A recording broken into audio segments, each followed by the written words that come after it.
The 2nd of December, 1953. As arranged, Miguel has met me on the way out of the village.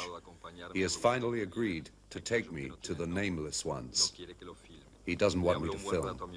He has spoken at length to my car, telling it that we are to go on a long journey, but that it will not be going all the way with us, and it must forgive us. The 4th of December. We've been gone for 2 days. Miguel has asked me to drive.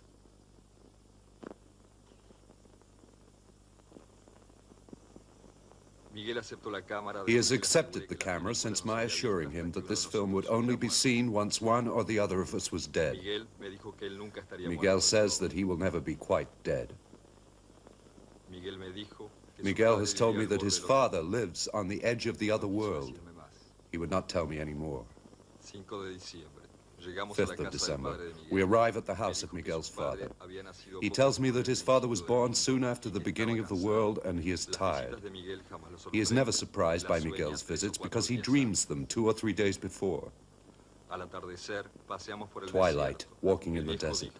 The old man says, "A long time ago, here, there was a village, and then the Great War came. It wiped out all the roads, and the people got lost, and the desert swallowed the empty houses. The desert is always the strongest one."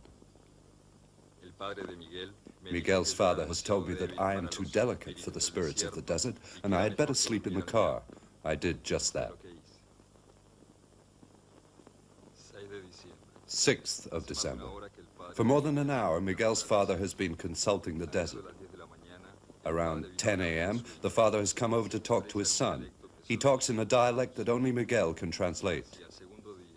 If, on the 2nd day, we meet a lizard crossing the road from left to right, we have to follow that direction. If on the 3rd day, a bird circles us twice overhead, we must immediately sit down and defend ourselves. It means they are not yet ready. If, on the 4th night, an icy wind wakes you, it means they want to test you and have asked death to fan you with his veil.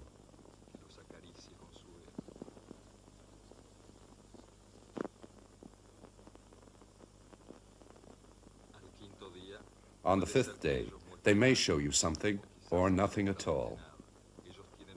They are very powerful, but they hide themselves since what they do is not of our world. They capture words because no word is true, and they drive them into the earth. Our Mother Earth is wounded by words that carry madness, and the night takes vengeance on men and frightens them by setting the words free. And when the earth speaks to herself, I am terrified, and I hide away in my cabin.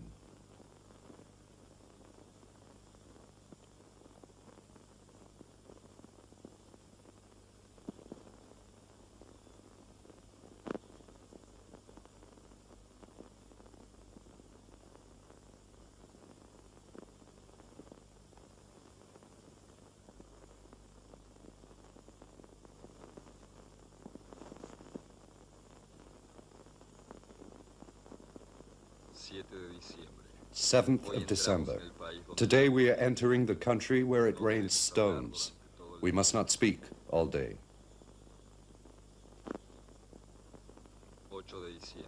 8th of December. We've just seen the lizard. Now we must follow this direction. A stop at the end of the afternoon. I can hardly believe we have to actually follow a lizard. Miguel tells me that it was nothing but a lizard.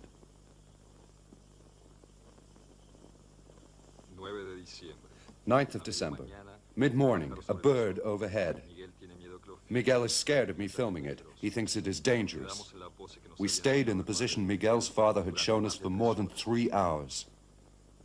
Later, we headed west.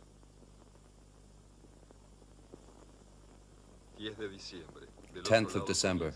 On the other side, the land of the nameless ones begins. Miguel tells me that they can travel very quickly across this vast space, for sometimes they are really there, other times they are only dreams. He would not say any more. Miguel does not think we will have long to wait. I suddenly realized that everything has happened just as his father said it would. I am much more impressed than I let on. 11th of December. Early this morning, a figure appeared on the rocks.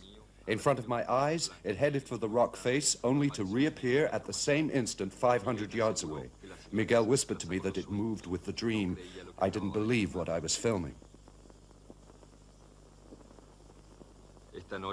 This evening, Miguel asked me to film myself with him.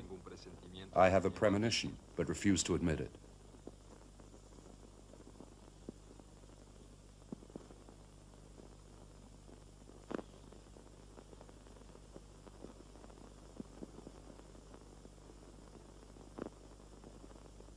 December. 12th of December. Early this morning, two figures appeared, and at the very moment I saw Miguel down on the rock, he whispered beside me, "Time is only an illusion." I turned towards him, but he was no longer there. I was filming by reflex. When I turned back to the rock, it was already empty.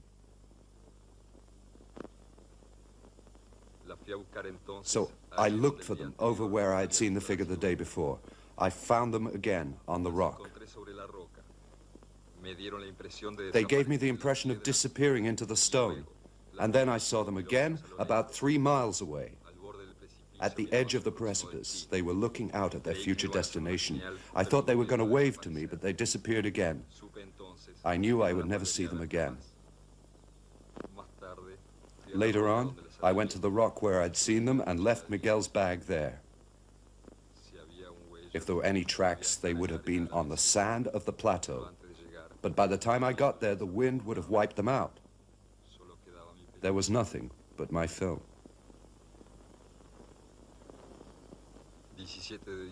17th of December. I arrived at Miguel's father's.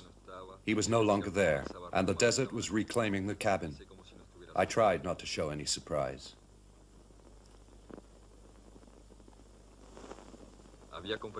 I had found out that not all beings have the same allotment of time, and that those who can expand it become ghosts. Later on, I filmed myself cleaning the car, and then wanted to carry on filming right up to the last frame to reassure myself, to convince myself that I was not one of the ghosts that Miguel had told me of, one of those beings who return from the unknown to bring us messages that sometimes we do not understand.